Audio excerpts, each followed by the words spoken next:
Howdy, howdy. I believe we are live. I have to kind of get on my check. Yeah, not latency, or maybe that's what it's called. Not the most techy individual in the world, as y'all know, but we are back. I believe we are recording. It's showing up on my phone that it's upcoming. Sorry, y'all, bear with me. I just want to make sure all my OBS stuff works. You know, OBS can be just a tad bit confusing. Hey, we are going. Okay, well, that is good. Hey, and there's Shelly. Okay, well, I can comment on my phone if I need to, I guess. I still need to figure out exactly how the whole text box works on OBS. Not the easiest thing, but also not the hardest. I just gotta look up. But all right, let's dive into this.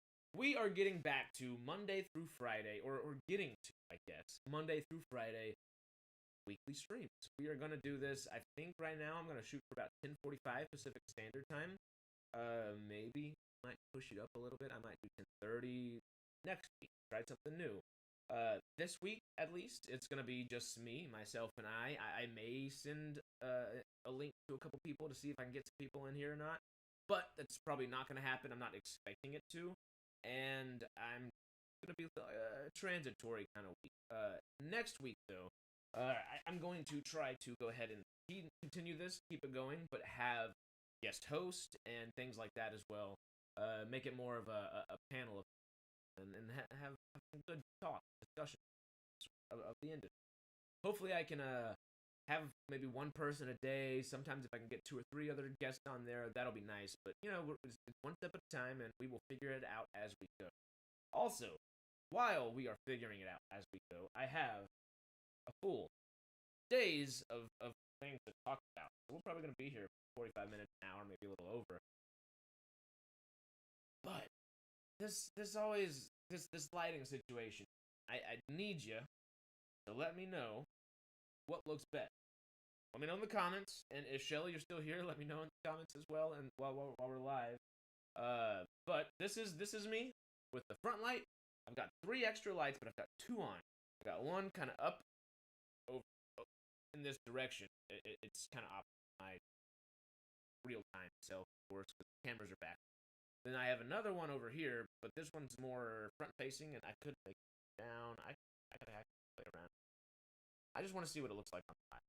That's the most pertinent thing, because I can change it while recording any day of the week and at any time, however I like.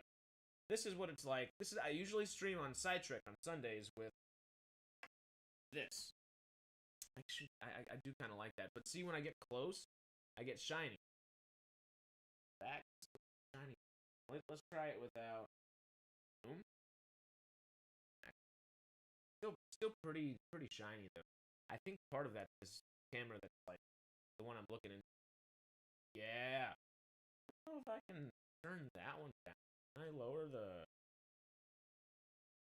Ooh, I can lower that. Yo! Oh, I was way too excited way too quickly. That just completely washed out. All right. Oh. How's the volume now? Is that a little better? It might actually be lowered here. How's that?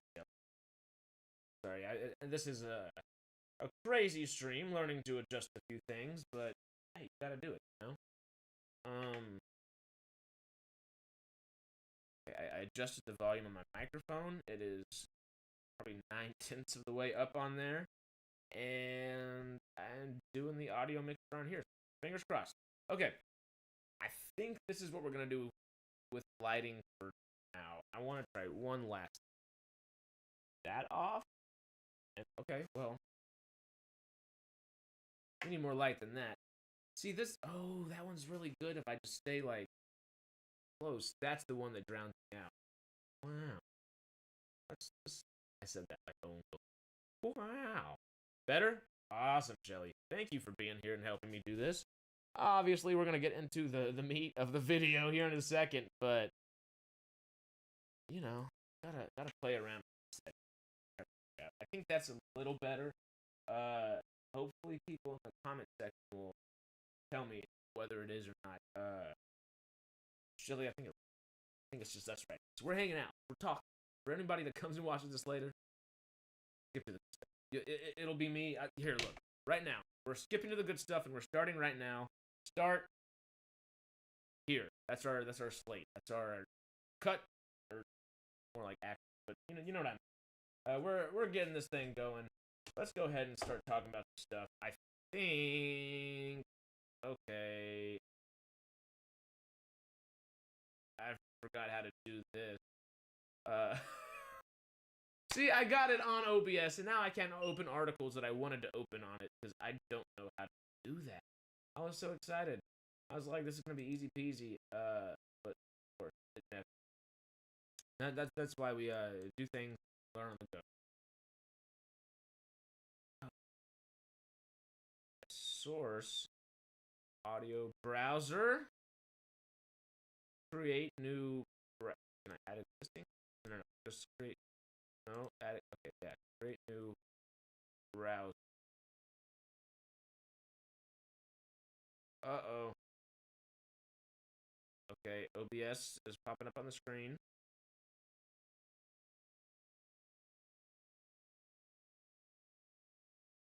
I don't. Oh God. Can I get that out now? Okay. All right. Well, you know what? We are just going to talk things. Oh, there we are. Okay. Here we go. I'm just gonna have to read articles myself, and we'll discuss from there.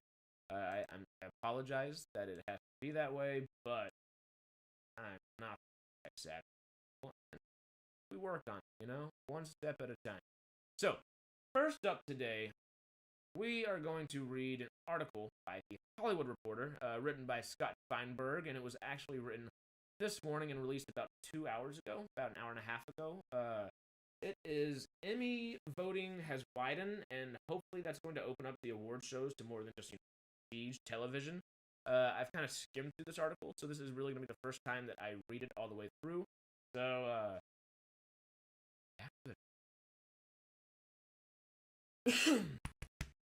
how do you solve a problem like peak TV? For TV viewers living in an era with hundreds of TV shows is pretty cool. The more choices, the merrier, but for the TV Academy and its members, it has presented a real dilemma. What? Oh my God. Are we still live? Why is it showing this on my phone? It says we're live. Are we still live? Yeah, we're still live. Okay, sorry. I looked down at my phone for half a second and it looked like we weren't live anymore. I just wanted to make sure we were still here. Okay, so it has presented a real dilemma. What is the most equitable way to approach Emmy voting when no voter could possibly have seen everything, or even a large share of everything that's out there? In 2017, the TV Academy tried something that it thought might help to make things fairer. It ended its tradition of issuing nomination ballots with a fixed number of slots per category, and instead began instructing members to nominate as many achievements in each category as you have seen and feel are worthy of nomination. Over the past 6 years, however, the unintended byproduct of this type of voting has been that Emmy acting categories have been utterly dominated by performance from. I'm stepping on myself, my own word. That Emmy acting categories have been utterly dominated by performers from a small handful of prestige shows. Those from popular networks and platforms that have strong word of mouth and substantial campaigns behind them with large ensembles. In hindsight, it makes sense. Even if voters are watching more shows than they did decades ago, not all are watching the same. The highest profile series are the likeliest to be watched and discussed online and endlessly covered in pop culture publications, and are therefore the likeliest to accumulate the most nominations and consider as case studies these past 2 years. Okay, so here we go. In 2021 acting Emmy races, NBC Saturday Night Live landed 11 nominations, including 4 of 5 comedy guest actors, 3 of 7 comedy supporting actresses, 2 of 8 comedy supporting actors, and 2 of 6 comedy guest actors. Hulu's The Handmaid's Tale scored 10, including 4 of 8 drama supporting actresses, 3 of 8 drama supporting actors, and 2 of 5 drama guest actors. Netflix's The Crown collected 9, 3 of 8 drama supporting actresses, and 2 of 6 drama actors. And Apple TV's Ted Lasso netted 7, 4 of 8 comedy supporting actors, 2 of 7 comedy supporting actors, as did Disney Plus and All right, so then in the 2022 acting Emmy races, HBO Succession landed 14 noms, including 7 of 12 in the drama guest acting category. Ted Lasso registered 10, including 6 of 16 in the comedy supporting acting categories, and HBO's first season of The White Lotus clocked in with 8, and Hulu's Dopesick with 5 of the 14 in the limited anthology TV movie supporting acting category. In other words, 2 shows accounted for 13 of those 2 categories, 14 slots. So that was a lot of information, but the primary bulk of that information can be summed up in this one sentence.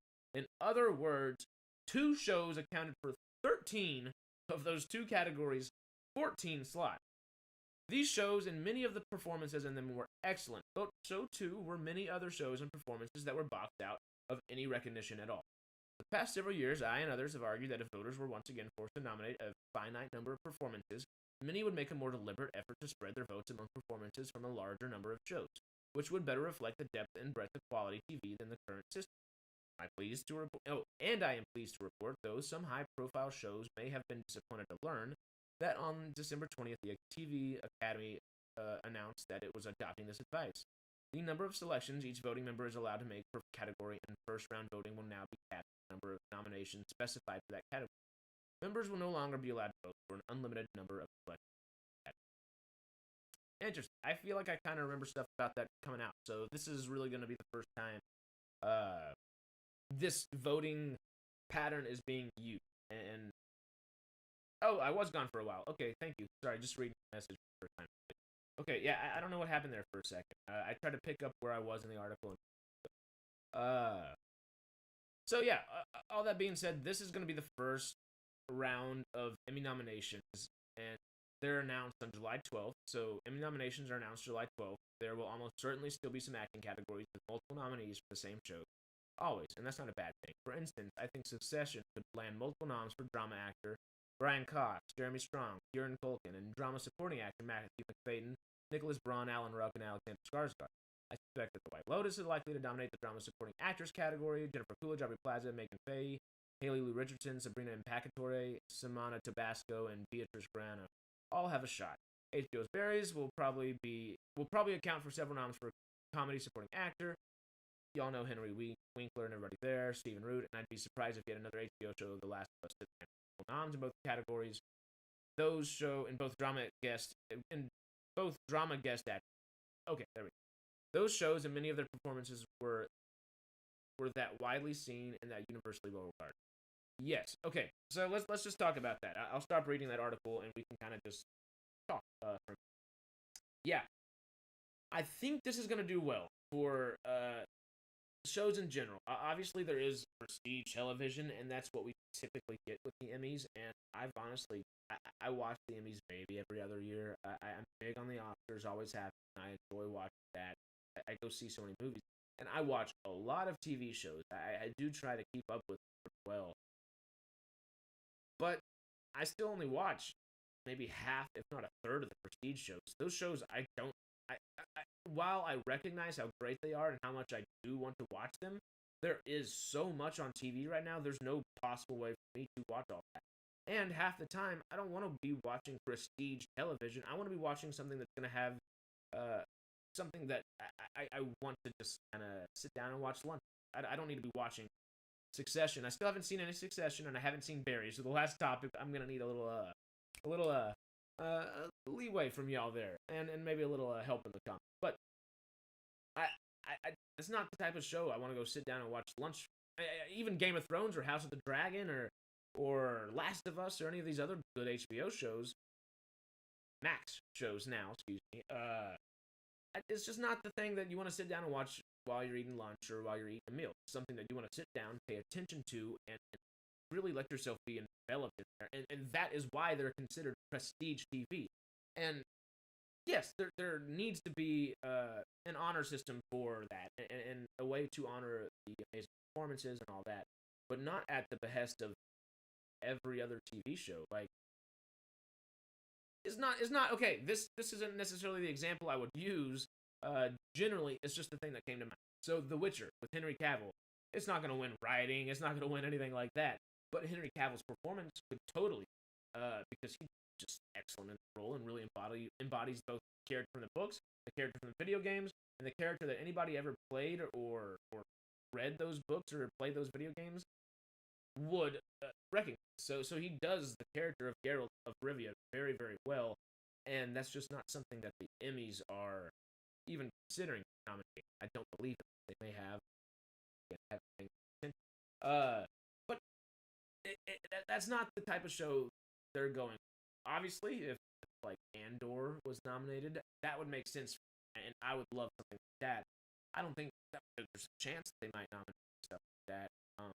But it's far and few between, and you almost have to make something more along the lines of Andor than like The Mandalorian or something like that to even have a consideration. Where there are plenty of Mandalorian things that deserve to be nominated, and maybe not so much in this latest season as much, but typically like VFX and CG and some of these guest appearances are excellent.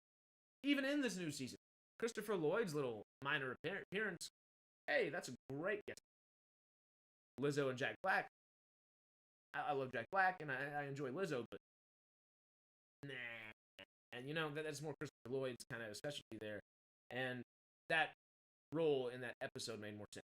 And I feel like there are perfect examples of that in many, many shows, and that's kind of what the Academy and the Emmys are trying to reform, is the word they use, and I hope they do. I really hope that we get better things because the reformation in I like the idea of it, and it could do really well. So fingers crossed, July 12th when it comes around, or was it July 12th? Nope. I'm not giving you false information.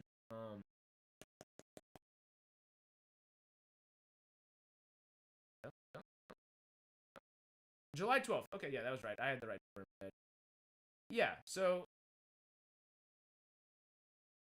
I think it's gonna do well. What do y'all think? Let me know in the comments. If you think it will do well, give me a number 1 in the comments. If you don't, give me a number 2 down there. But I've got hope. I'm an optimistic individual typically, so I've got hope. I'll keep my fingers crossed. They stay crossed for 1,000 things. Okay, next up, I will preface this.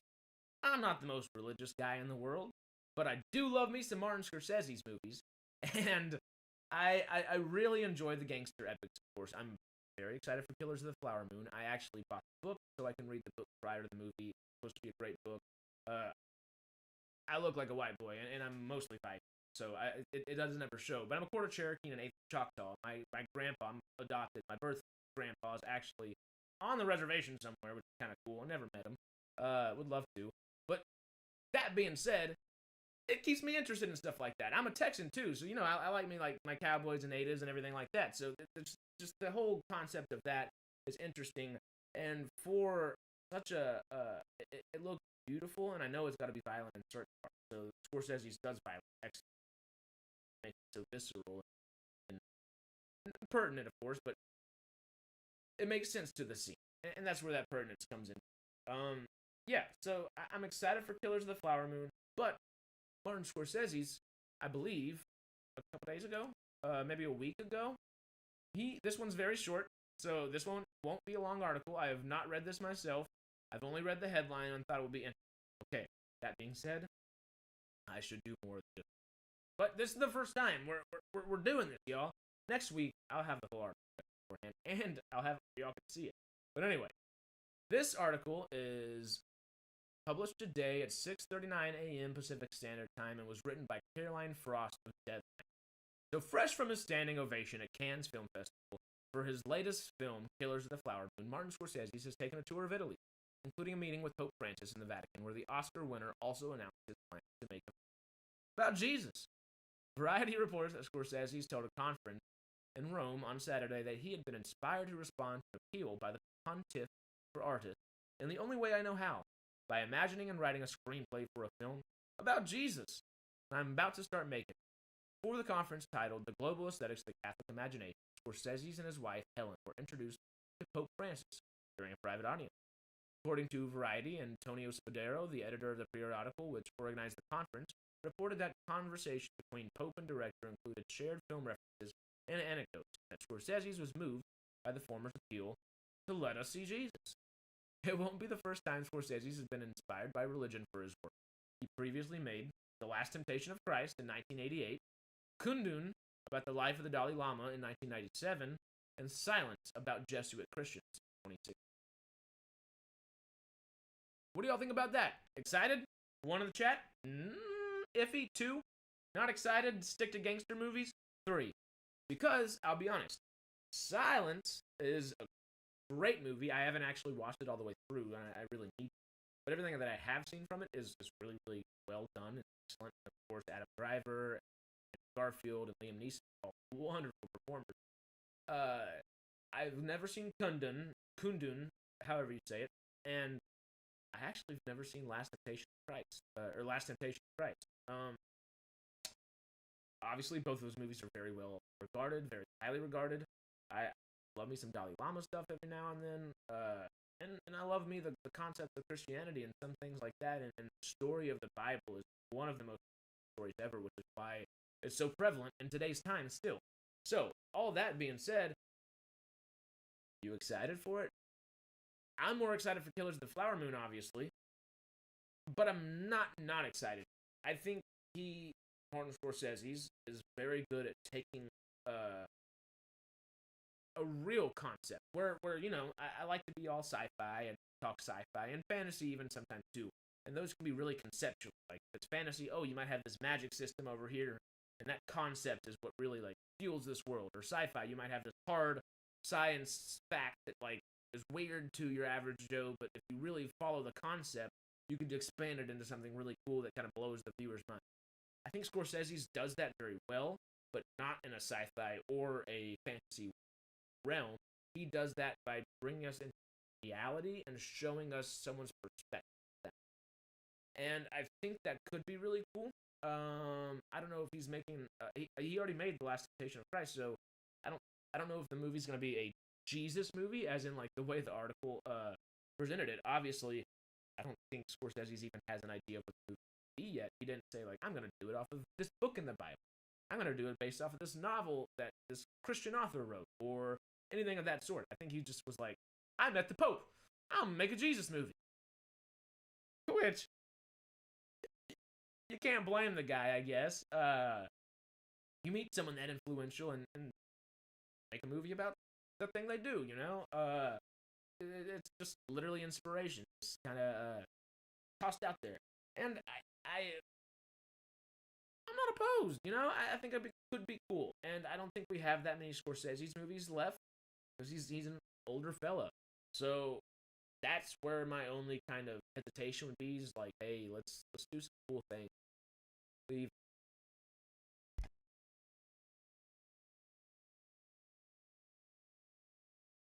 Woo! Sneezing. Okay, I had to turn my volume off for that, because I know those sneezes on sidetrack. Out. But train of thought dissipated real quick. My only hesitation is we don't have that many movies left from Martin Scorsese's. We may, who knows? But trying to be realistic here, we might get 2, maybe 3, possibly 4 left. Maybe 2 though, And I hope that doesn't include Killers of the Flower Moon. I'm talking 2 after that. So one of those would be this Jesus movie, and one of those would be whatever else feels like. If Killers of the Flower Moon is kind of outside of that gangster epic, I feel like Irishman was Irishman was hopefully not necessarily hopefully, but I feel like Irishman was the ending of the magnum opus to Scorsese's gangster.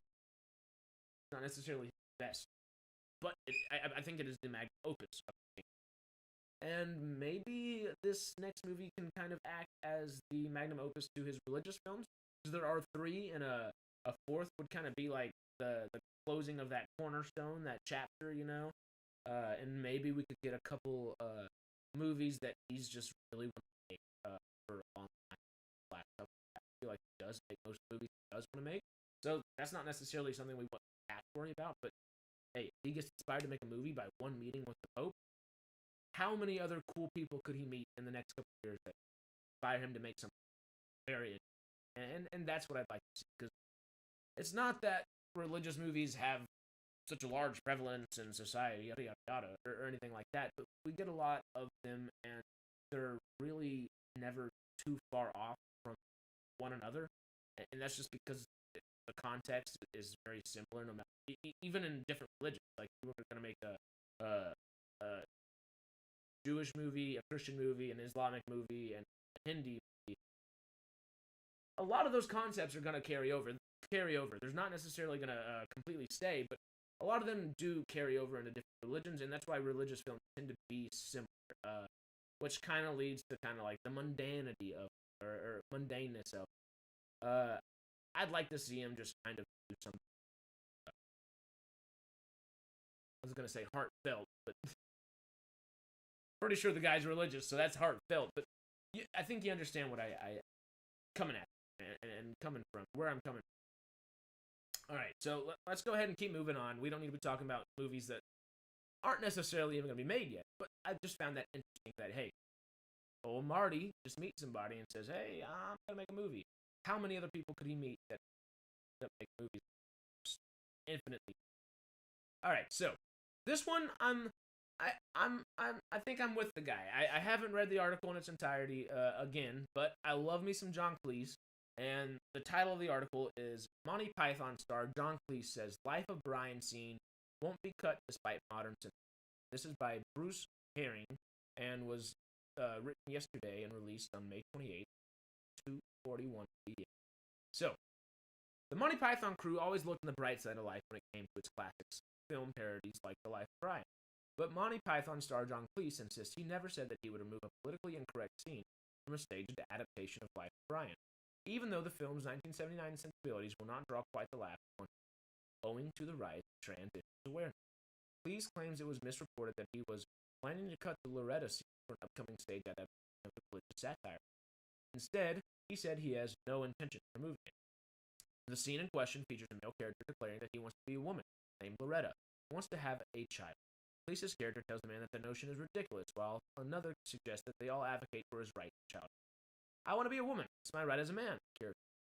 I want to have babies. It's every man's right to have babies. After Cleese's protest, the character snaps, "Don't you oppress me!" Obviously, times have changed the impact of that humor. Cleese was reported to have asked American actors that read through whether the Loretta scene should be dropped. He was allegedly told that the joke was no longer a fit. So here you have something there's never been a complaint about in 40 years that I've heard of. Now all of a sudden we can't do it because of offense. What is one supposed to make of that? Cleese said in a tweet that his comments were meant to relate that he was advised, not that he would actually do it. A few days ago, I spoke to an audience outside London. I told them I was adapting The Life of Brian so that we could do it as a stage show, not a musical. I said that we'd had a table reading of the latest draft in New York City a year ago, and that all the actors, several of them Tony winners, advised me strongly to cut the Lorettas. I have, of course, no intention of doing it. Okay. So, starting off that could be very controversial quick. But I'm 100% on John Cleese's side with it. I just don't think comedy should be cut into pieces. And someone's version of comedy may not be another person's version of comedy. And yes, sometimes that might be harsh and not necessarily harmful because words aren't gonna harm you. But they are long lasting nonetheless. I don't think we should be ripping apart comics. I don't think we should be editing them. I don't think cutting out of them, whether it's old, whether it fits in the modern era or not. I mean, look at the movie Airplane. That movie would not last a day nowadays. But I'm pretty sure everybody that would sit in that theater would still laugh at it. I think everybody still laughs at the Life of Brian stuff, but now that there's the political aspect just in that back part of our brains, instead of laughing, our bodies and our brains go, supposed to laugh at that? Screw that. You're not supposed to say, am I supposed to laugh at something? It's either funny or it's not. And you either find it funny or you don't. It's all subjective. And that's just, I mean, that's life. Life is subjective. And objectively, it may not be the funniest scene in the movie, but it's a funny scene, and it was a funny scene 40 years ago, it was a funny scene 30 years ago, it was a funny scene 20 years ago, it was a funny scene 10 years ago. Now that we don't find it funny, or now that the public doesn't want to find it funny, that's what it is. We don't want to find it funny. It's, don't go all high and mighty like that. Everybody's got morals. We all have our own standards. Stick to them. But don't go dogging everybody else's necessarily. And you know, I don't think John Cleese is in the wrong here. I might not be the most eloquent person in stating all this, but modern sensitivities, screw them. I mean, and that's, I've trans people since like freshman high school. I've been friends with them for a long time. Transitioning from both sides, like I do not care. I live in Los Angeles, you know, like people are people. I don't give a shit. Use the French. But just because someone doesn't like something doesn't mean take it down, take it down, take it down. That's dangerous. It's been dangerous the last few years, and I think we've all kind of seen that, and pandies and everything of the sort, and just through media the last few years as well. It's so skewed from what it's ever been, and none of us really know what to make of it anymore. It's kind of scary in a lot of ways, but that's what YouTube is here for. God, that was off-brand. That is what YouTube is here for. That's what Twitch is here for. That's what Twitter is here for. That's what Instagram and Facebook are here for. It's smaller, independent things. You can focus on things that matter to you in daily life. You don't have to be blanketed with all this fear-mongering, hate-mongering, whatever it may be. Just, there's no reason to be hateful or fearful of anybody. Like, look for their comments. Look for the things that bring you together. What you have in common, not the differences. That's the wrong thing about news nowadays. They just want to look at differences. They want to divide. And you know, that's why we have little communities like this. Is we're trying to bring people back together. People are people, yo. Bring people back together. And with that, people are people, and people are going to be people no matter what. So let John Cleese put whatever he wants to in Monty Python, especially if it was 40, 50 for a community. Now, off the soapbox on that one. Let's keep it running. Next up, I was going to do that. I'm going to put that one back. I'm reworking my own show in the middle of the show. Whoa, what? Why? How? I don't know. I'm just talking. And thank you for still being here, Shelly. Though, this one is a little different than, I guess, the others that I have opted in for today. I just was intrigued by this. It has nothing to do with movies, but it's movie star. So it kind of counts, right? Okay, so Keanu Reeves has a band named, I believe it is Dogstar. Yes. So his band Dogstar has not performed 20 plus years, over 20 years, and they have now performed again. So are we going to have Keanu Reeves, Rockstar, rolling around again? Are we going to have Bill and Ted Keanu Reeves on a guitar doing some cool shit again? Because I would love that. Yes, please. That's kind of all I got for that. I just was interested. I was like, you know, that's a fun little thing to mention. Keanu Reeves' band, first time in 20 plus years, is performing again. Hopefully they do a bunch of performances. Currently, let me just read a very brief little thing. It was just a super quick article. Keanu Reeves reunited with his rock band Dogstar at the 2023 Battle Rock Napa Valley Festival. The star of The Matrix played bass with the group for the first time in public in more than 20 years. His bandmate Robert Mailhouse gave Reeves some advice ahead of performing. He was just super positive. He was like, listen to the music. Just be present in the song, and we'll go from there. He told the San Francisco Chronicle. Dogstar was formed in 1991 when Reeves and Mailhouse met at a supermarket and started a friendship. Reeves serves as the band's bassist and backup vocalist, while Mailhouse is the drummer and percussion. I could read everybody else in the band, but I obviously work with Keanu Reeves. No disrespect to the other. That's just cool. I love when people have multi-talents that are multi-talented and like to display those multi-talents. He's a good actor. Maybe not the best in the world. John Wick 4 is damn good, I can tell you that much. He knows his strengths, and he plays so. Keanu, you're awesome. I hope you see this one day, or anything that we ever do, of course. But in the kind of realm of movie stars making music. Johnny Depp, of course, the Hollywood Vampires is his band, and they're always fairly active. I don't know how active, but they're pretty active, and it is a super group. They are actually postponing. So, where Keanu is now performing again, Johnny Depp broke his ankle, and they're like, all right, let's hold up for a little bit. So here we go. I'm going to read this very short article as well, and then we'll get into our last topic. A fun little segue, as they say. The Hollywood Vampires, the supergroup of Alice Cooper, Johnny Depp, and Aerosmith's Joe Perry, has postponed 3 scheduled North American tour dates this week due to an ankle injury suffered by Johnny Depp. The shows, originally set for May 30th, 31st, and June 1st in Manchester, New Hampshire, Boston, and Bethel, New York, respectively, have been rescheduled for late July, according to an announcement by the band. We are sad to share that Hollywood Vampires will be rescheduling our 3 U.S. tour dates this week. The band says on its social media account. Johnny has sustained a painful injury to his ankle following his recent appearances and has been advised by his doctor to travel. He's devastated by this turn of events, but looks forward to resting up so all 4 vampires can bring their absolute best to their tour in Europe. Alright, well, that's pretty cool. In addition, okay, the 3 original U.S. dates have been planned as a lead-in to a European tour that includes stops in Romania, Turkey, Bulgaria, France, and others. Depp recently performed on stage in a couple of UK Jeff Beck tribute concerts. Just prior to those shows, he was greeted at Cannes Film Festival to promote his latest movie, Jean Dubarry, I believe. I don't know that word. Jean Dubarry, something like that. I don't know. Okay, so that's Johnny Depp. He's not performing right now. I just find that interesting. We can keep. But that's just I like it when these talented people do a little bit of it.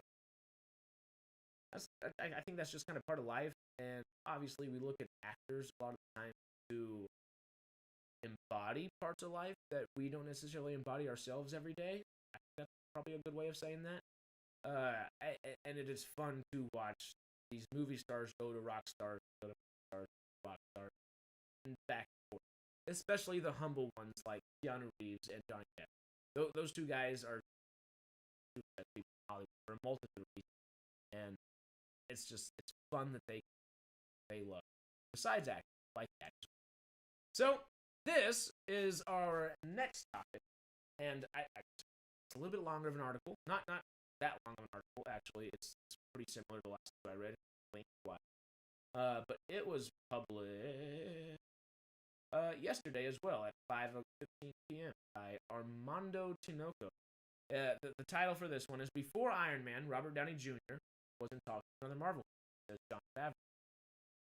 What Marvel film could that be, may ask? Well, actually, it's Fantastic Four, 2005. So that's pretty cool. I've heard a couple people talk about this, and, might as well just give our thoughts on it real quick. But here is the deadline article itself. Clear the throat.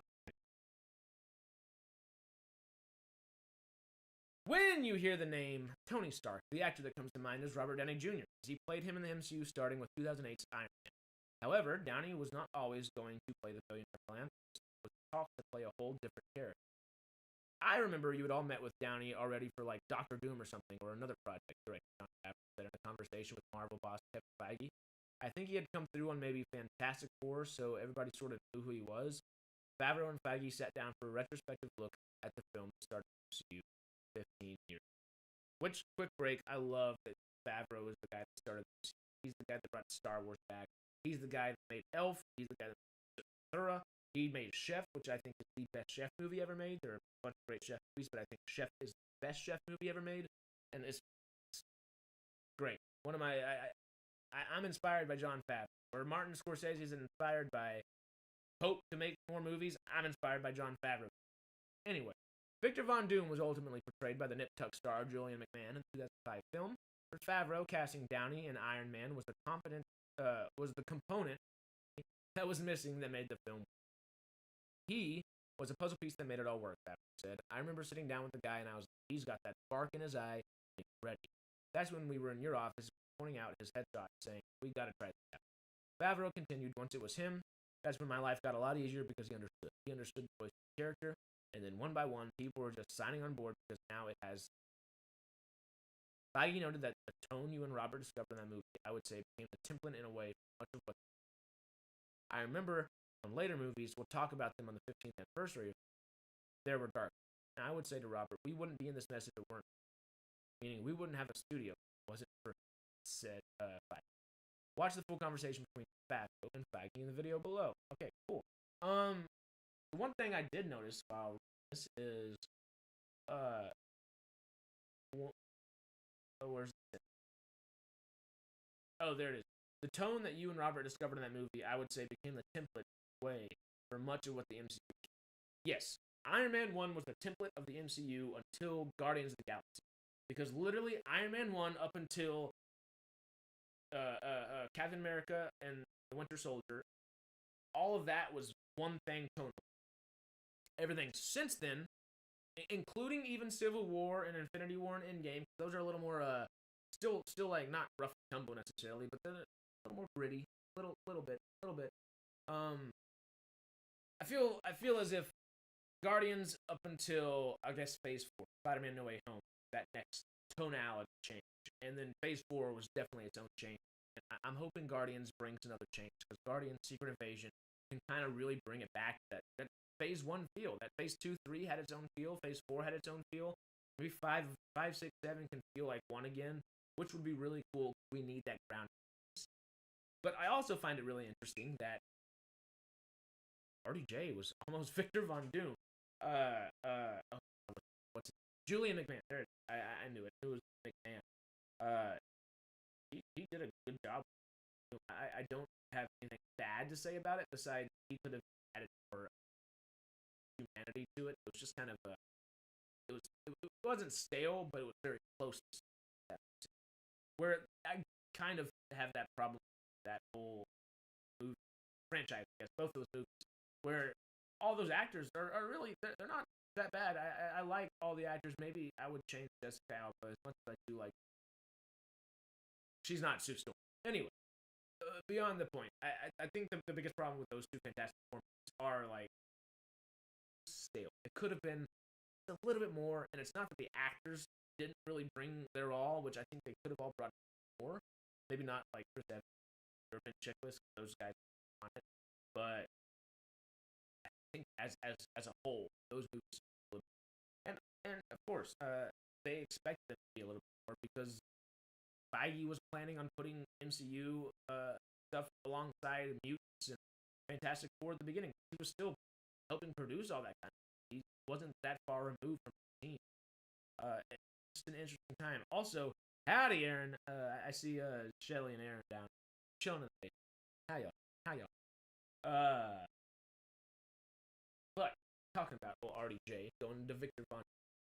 Let's talk this rumored Fantastic Four cast real fast. I don't need to delve too much, because there's many other people that have already done this. But the rumored Fantastic Four cast, as the supposedly final cast, is Adam Driver as Reed Richards, Margot Robbie as Sue Storm, Paul Mescal as Johnny Storm, and Daveed Diggs as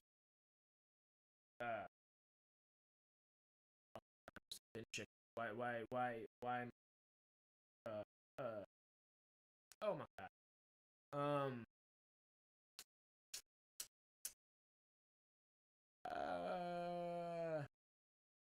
Oh, come on. That should just pop in my head. Aaron, what am I trying to say? The Thing. Ben Grimm! Oh my god. Okay, I just had to. Okay, that was a freaking epiphany moment right there. Good lord. Whew. We'll start there then. Daveed Diggs is awesome. I haven't seen him in a whole bunch of live action things, but his voice acting work is amazing. And the few things I have seen him in live action, he does well with. I think him is an excellent choice for Ben Grimm. He's Jewish. That's what the character needs. Got it. I have no qualms with that. I think it's awesome. So, fingers crossed. My optimistic self is back. Okay. So yeah, Ben Grimm, The Thing. Thank you, Aaron. My brain. I don't know what was going on there for a sec. All right. Okay. Let's keep going. Paul Mescal is pretty interesting. I think he's an interesting choice for Johnny Storm. I don't know if that's kind of the role that I would have expected him to play. Because, well, I guess it's not the role that you would expect him to play. I haven't seen After Sun, but that's not like a very similar role in that fashion, which is kind of where my brain was going. But he also was just hired as Barry Keoghan's replacement on the Gladiator sequel, Gladiator 2, which that's a whole lot. Gladiator 2, Scott. Come on, interesting. But Barry Keoghan was supposed to play the new like not the replacement necessarily, but one or two down the line from Joaquin Phoenix for first class. And Barry Keoghan, I adore. Paul Mescal, though, has kind of not come in and taken his place at all by any means. Barry Keoghan still doing a lot, but I think Paul Mescal is kind of not necessarily giving him a run for his money, but they kind of fit those same casting calls a lot. So those two are going to be competing a lot in the future, and hopefully they kind of come together in some movies and do some cool stuff. They're both wonderful talents, and if he's cast as Gladiator 2's Emperor, Johnny Storm makes a lot more sense. So that I'm excited for. I think a performer of that level is great because both of Diggs, which if he's that good of a voice actor, that's really what you need for that character as well. Perfect. Johnny Storm, Paul Mescal could be perfect. Seemingly could be perfect. He got Oscar nominated very young for a reason, you know. So I have faith in this dude. And same thing with Adam Driver. I mean, he wasn't but Adam Driver's Adam Driver, you know. Him as Reed Richards is awesome. The biggest hang up I have is Margot Robbie as Sue Storm. I just don't think she fits as Sue Storm. I love the Jodie Comer fan casting that people have been tossing around for the better part of a year probably. But I also love Margot Robbie. I enjoyed Amsterdam and Babylon more than your average Joe. I'm not saying either one were great movies. I think Babylon actually is a great movie. It's just it does what it does purposefully to make it seem a little sporadic, a little crazy, all these different things. I think everything in that is purposeful, and I still love it. For Amsterdam, cast, I like the idea of the movie. I feel it just it was not what you wanted. It's not what you expected. I didn't necessarily even know what to expect. Like, I'm gonna have a good time no matter what. I left thinking that was fun. I think. Why did I watch that? I think was the first thing that came into my brain after that. But none of the performances were the reason why. It was strictly the writing. Christian Bale, not Denzel Washington's son, John David Washington, is not the person that should come to mind after Matthew McConaughey. But those two and Margot did well with what they were given in that movie, and they made very good like characters.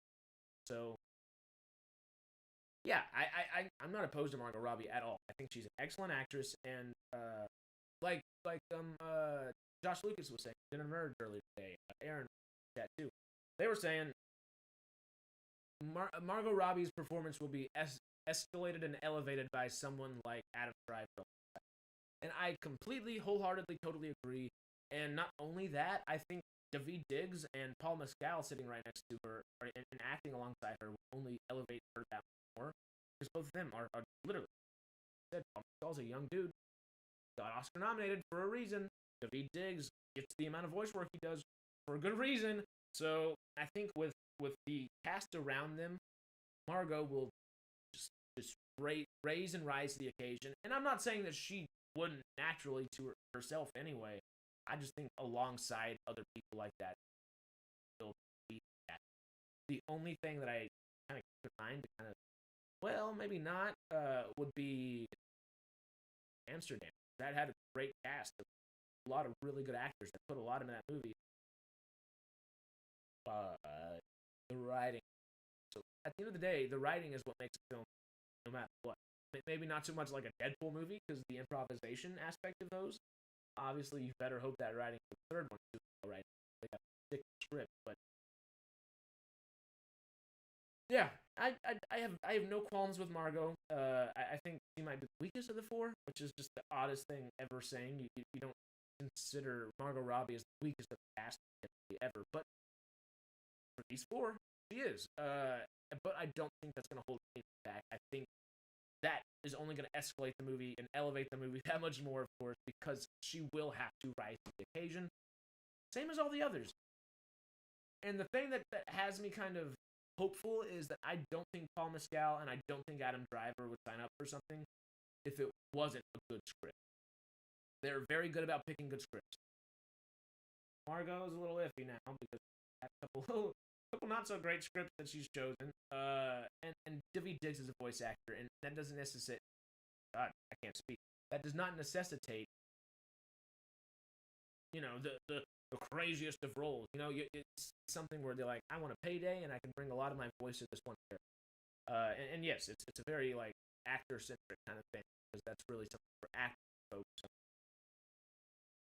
Yeah, I think with that cast, we could get. I think Margot probably is the weak link, but not by much, and she's just gonna help elevate.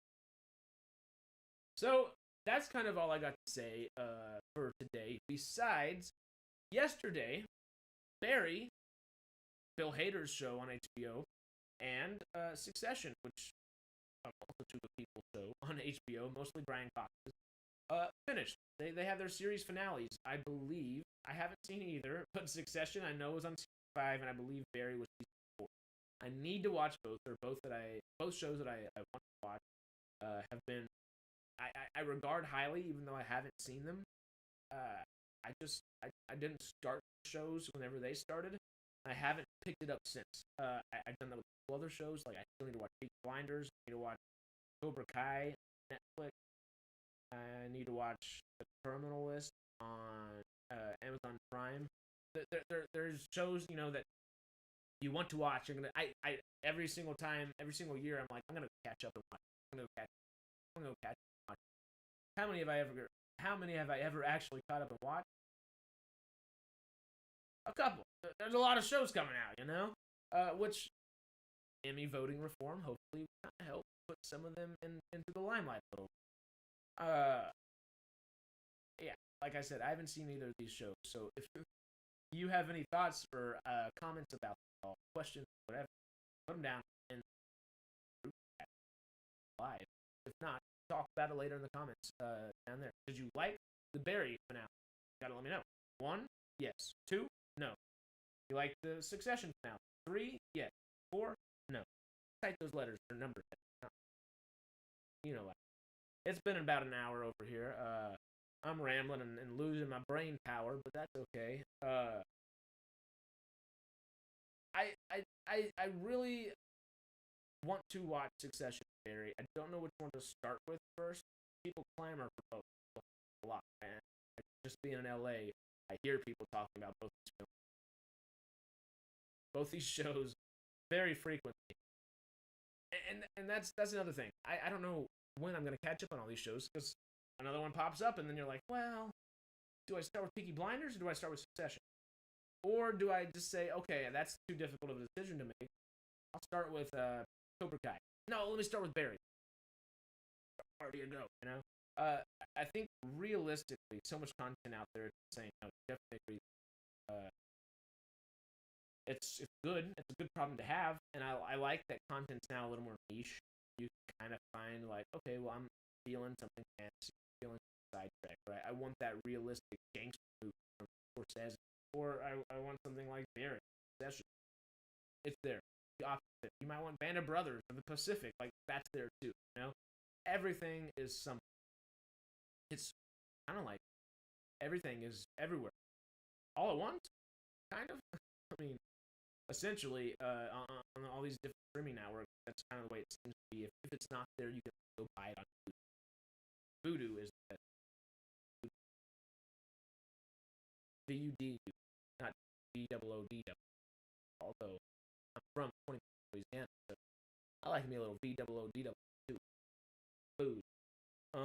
But yeah, I wish I had more to say about Succession and Barry. I do apologize for kind of putting that as the title and stuff, but those are huge series that just finished up, and I'm glad people enjoy them as much as they look great. Succession has one of the best casts, especially for a TV show. I've ever seen. I didn't realize until this past year when all these different things were popping up about it that Alexander Skarsgård was in the show, that Nicholas Braun was in. I saw Nicholas Braun in I think Zola. Yeah, Zola was a movie, A24 movie, and that was great. And then people were like, "Oh yeah, you got to go watch Succession," and I was just like, "I've been meaning to watch that. Is he supposed to be in there?" And yeah, he's one of the main people, one of the main ancillary characters. It's crazy. I find that really cool. I love that cast, so I am really interested. I really enjoy Jeremy Strong is kind of the main reason I wanted to see it. Ever since I watched The Gentleman, I've just anything Jeremy Strong's in, it's a TV show, but working on it, you know. Brian Cox is excellent. Everything is that cast is really good, and just on that Alexander Skarsgård thought process, real quick. Still haven't seen Infinity Pool, Brandon Cronenberg's film from February. If you don't like horror movies, don't watch it. Don't watch it. If you don't like weird conceptual things that are just kind of not blow your brain is not the right word, but like well actually it might be. Yeah, blow your brain there. It's something that's gonna be like just your brain might not be able to handle exactly what's going on, but at the end is like, what did I watch that was really I don't know if it was good necessarily. I don't know if it was bad. It's not either one of those. It's definitely whatever you want it. I don't know. That's a cop out saying that, but it's it's it's just a really good movie. It's creepy. It made you think. Mia Goth was excellent in it, and I love Mia Goth with horror movies right now. She's doing really well. Oh, is my mic breaking up? Sounds like a drive-through speaker. Very poppy. Really? Hold up. My bad, y'all. Also, howdy, David. Hold up. Oh, oh, oh. I'm about to knock so many things over. I have got to reorganize. Obviously, I have reorganized all this. It's fairly different. MQ. Gotta self-advertise and shite, you know? Okay, I'm gonna screw this pop filter in here real quick. And before I let y'all go for the day, I will see y'all on the morrow, of course. But I just want to try this little pop filter out. See, yes, mic is cracky.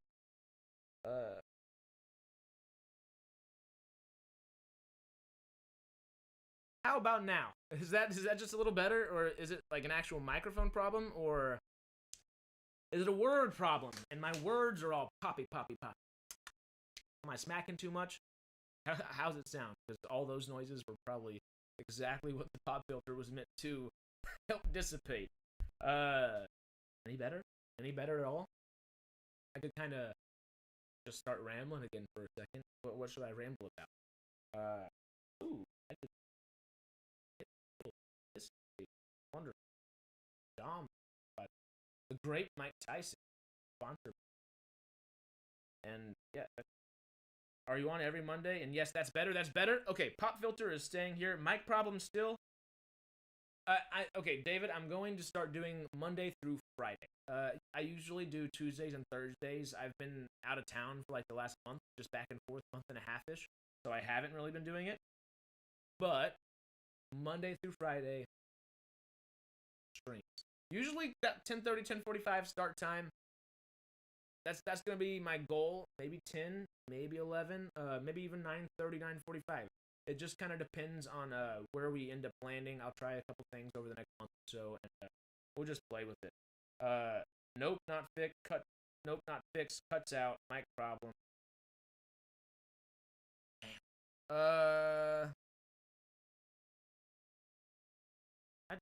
I don't know. I can lock volume, uninstall, hide, name, copy filters. That's what I think it is. I think I might have a filter. Yeah, my compressor.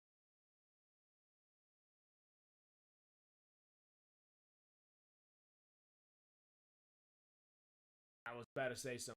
I realized I didn't understand anything that was. I'm not that smart.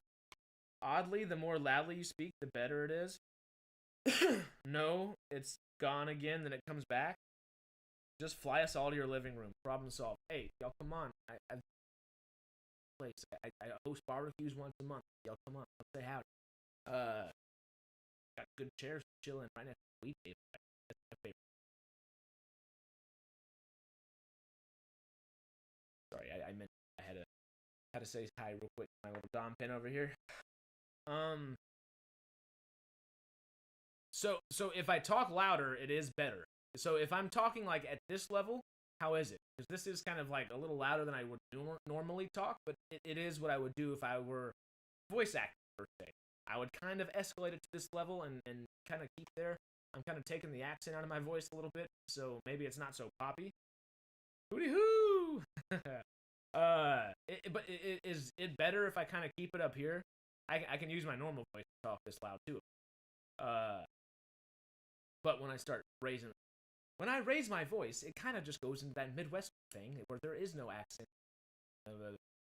But yeah, okay. I'll just talk louder, make sure the volume's there, and maybe keep it a little closer. I don't necessarily want to have this whole thing right in front of my face. I like to have it further away if I can. It's kind of cool to have the little microphone in the corner, though. How's that? Is better, but not perfect. Okay. Hey, well, we're getting there. We're getting there. I'm gonna have to call my buddy later today and figure out some tech stuff. I got a couple friends that are much better than I am, and of course I could YouTube it and do all that, but I'd much prefer to have someone like, walk it through with me, so then or walk me through it at least, so that it sticks with. Because I'm a what is it? There's auditory, sensory, and then kinesthetic learners. I feel like I'm a good bit of all three, but probably mainly kinesthetic. Mike looks like a vanity mirror, but it is. No, that's just the pop filter. I wish, speaking of not being technologically apt at the moment, this mic technically on both sides it's the Razer Siren emote, and the emote aspect of it should have emojis. I do not know how to program it, but like if I'm excited, the emojis should be popping up like I'm excited or something. But I don't know how to do that. Sounds like a bad connection somewhere. Honestly, I am on Wi-Fi. I don't have Ethernet set up for myself. Should. Oh god, turn Wi-Fi off. Are we still there? I think we're still there. I think that's on my phone. But I might just start turning the Wi-Fi off of all my other devices while I'm going, just to be safe, you know. Nobody else is on them besides me, or if I have anybody over while I'm streaming. While I'm streaming, I'm like, I don't say don't over. Like, everything you move, it cracks. Bad cord connection. That could be it too. I'm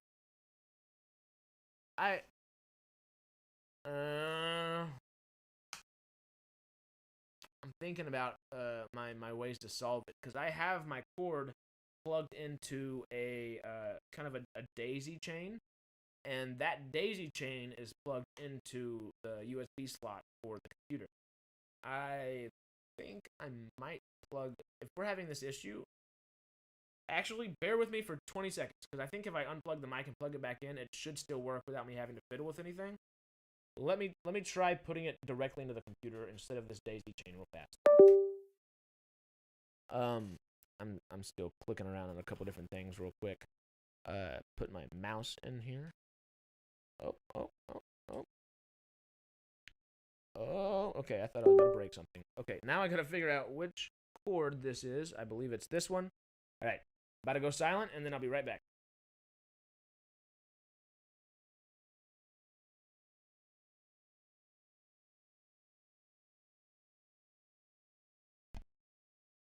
Off and on. We are on. How's that? We all right? Is that any better by chance? Fingers crossed. Hopefully. Posiblemente. Huh? Looking down. Put my phone up here so I can actually see what's going on in real time.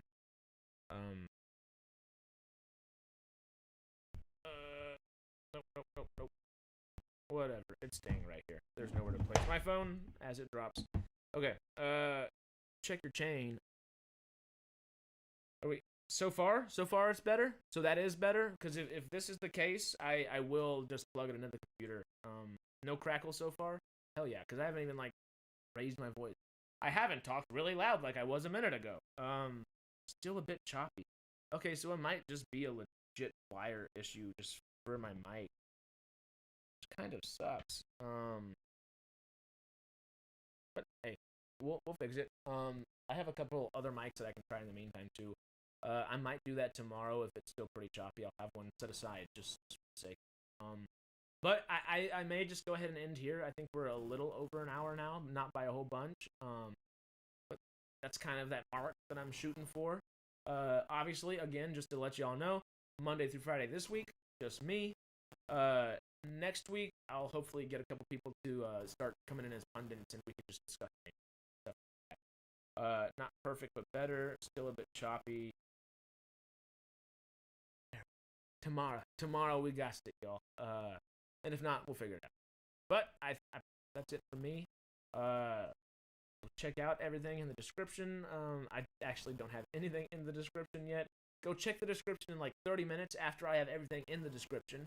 And in the meantime, you can watch our Ticket or Skip It on Star Wars Episode 1, The Phantom Menace, that Schmook just had put out today. So check that out. It's on the channel. Obviously, it's a quick little video on The Phantom Menace on whether you should pick it or you should skip it. Pretty sure you know the answer to that one. So go check it out real quick. Give it a like, thumbs up, and comment down there for us. Say howdy, because we like to say howdy back. And I'll see y'all very soon. I see y'all all the time. The 4 or 5 people in the chat. Y'all are my people. Y'all know that. But everybody else is watching this. I'll see you in the next one. All right. See y'all.